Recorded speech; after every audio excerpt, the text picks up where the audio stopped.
Hosanna! Hosanna! Blessed is the one who comes in the name of the Lord. Blessed is the one who comes in the name of the Lord. Amen. All right. A little cacophony is good for the soul. All right. Now I want to talk to you a little bit about St. Jude. You know, anybody ever hear of St. Jude? Kind of a Roman Catholic thing. And what is St. Jude known for?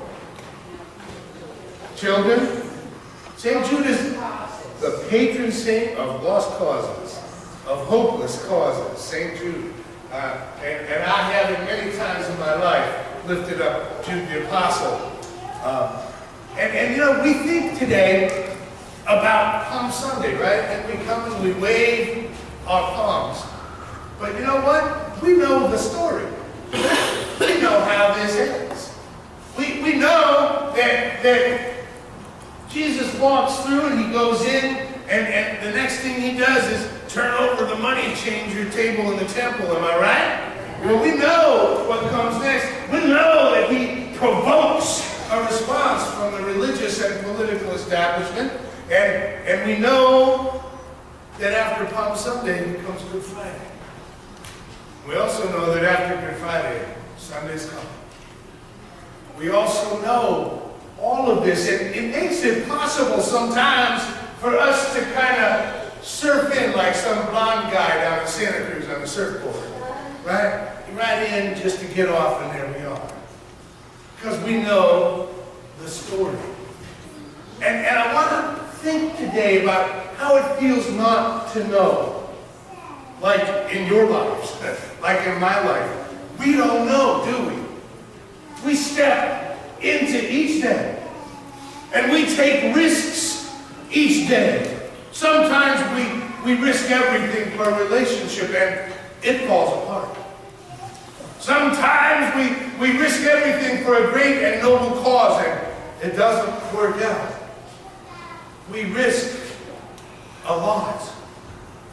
And I want to talk to anybody ever hear of the charge of the Light Brigade? Anybody? Okay. Not too many?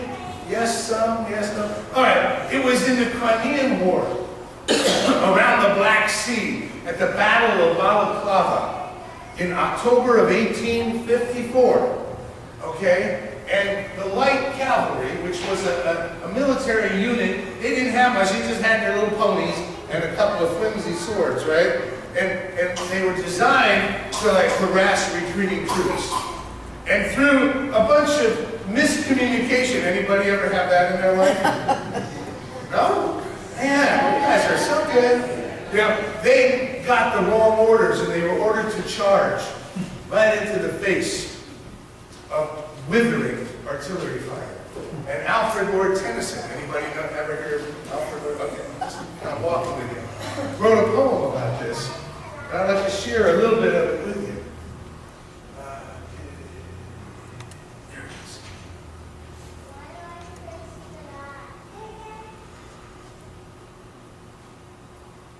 I had this all set up. There we go.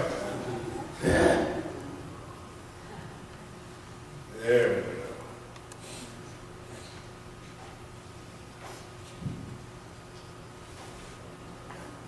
Yeah, if I just got a book, wouldn't this be easier?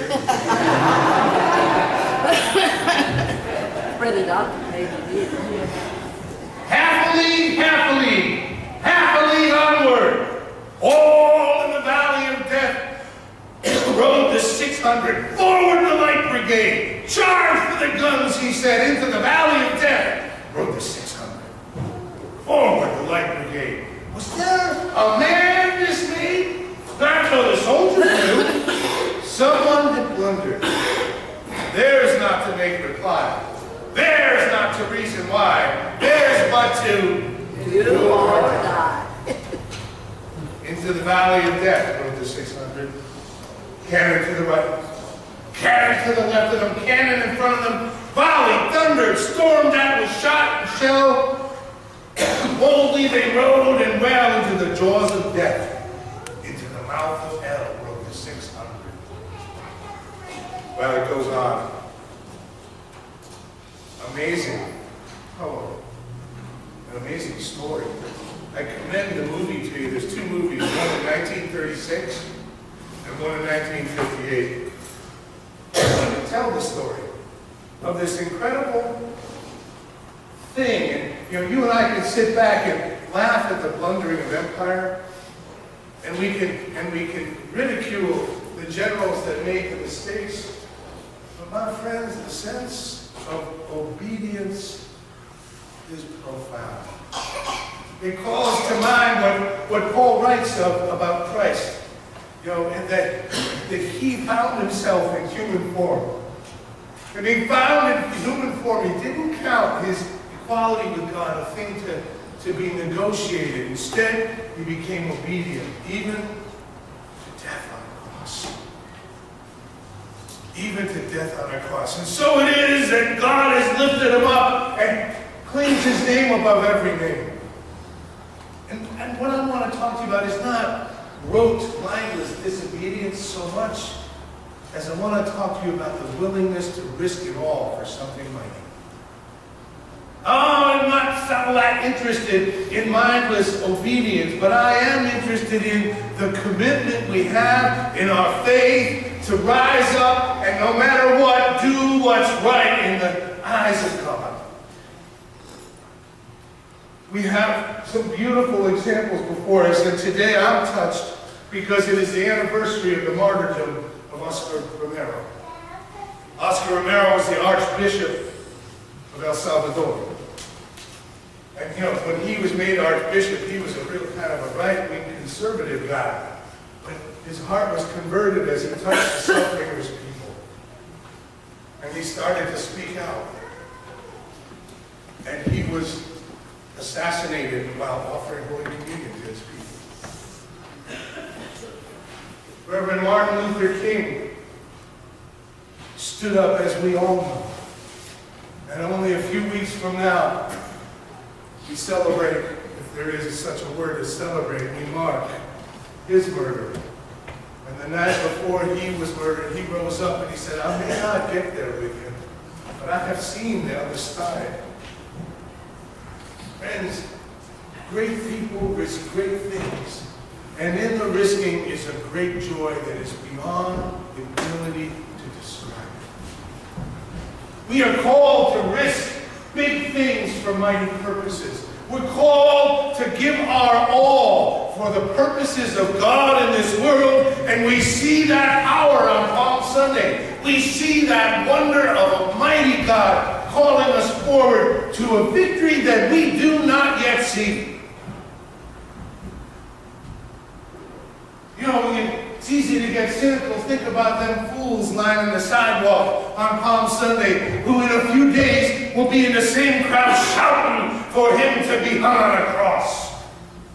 It's easy to be cynical and look and talk about the fickleness of the crowds. Jesus and his followers risked great things, not knowing how the journey would turn out, and they went anyway. Have there ever been a time in your life when you've been called to go someplace and you didn't really know how it was going to come out? I want to put it to you that that's pretty much everything you do. Am I right? We're not just talking about one great moment. You wake up in the morning, you don't know how the day is going to go. You put on your pants, one leg after the other. You don't know how it's going to go 5 minutes after that if you're good enough to get those on right. Every moment of every day of our lives, sister and brother, is a call to take great risks. And in the risking, we find joy. I know time after time, I have talked to men and women, and the greatest, most powerful experiences of their lives are the times when they risk the most. The times when they were perhaps even in grave danger. The times when perhaps even things looked bleak, but they were alive and doing a great thing for a great purpose, and it enlivened their hearts, and it lifted them up, and it called them forward on a journey whose destination might have been unknown at that time.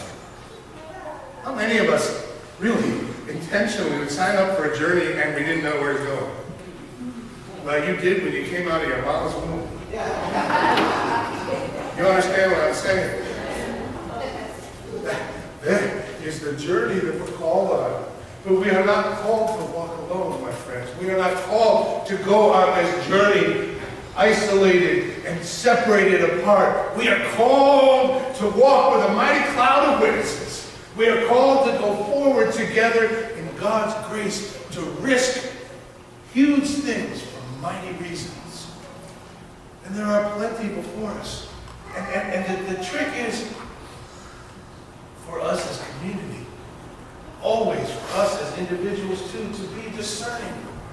You know, because there's this thing called expedience. Anyone ever hear of that? All right? You got to know when to be running headlong into the cannons. Right? You got to know, as Oscar Romero, when it's time to say, I can't do this anymore, I cannot be quiet. I must speak out. Like Martin Luther King Jr. There are moments that we are all called, and the trick is the discernment.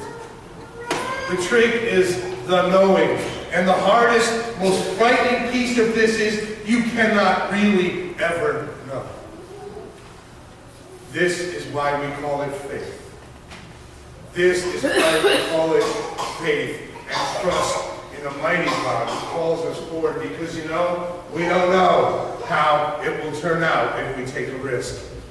We don't know what will happen if we risk the joy that God has for us in new life. But we trust and we do know that the joy is there. We trust and we do know that God walks with us into unknown places, journeys with unknown destinations.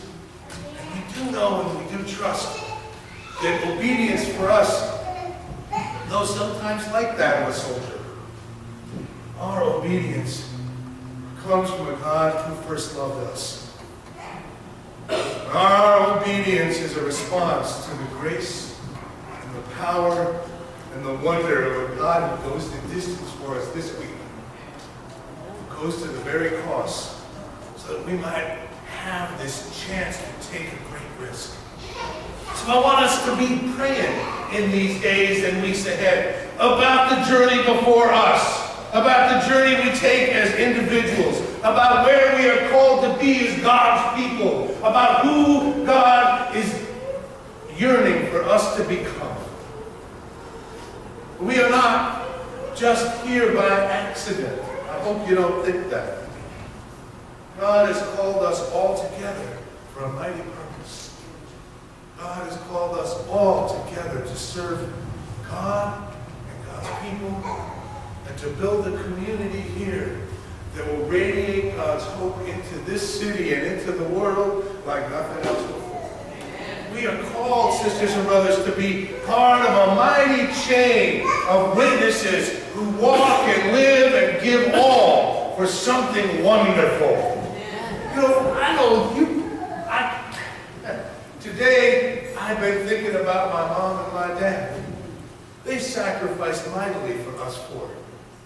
You know, there were days when, you know, if it wasn't for the church folk leaving fish and deer meat on the back porch, we wouldn't have had much to eat. My folks sacrificed mightily so I could get where I'm going. And that's just a small piece. We know how great the sacrifice of God is for us.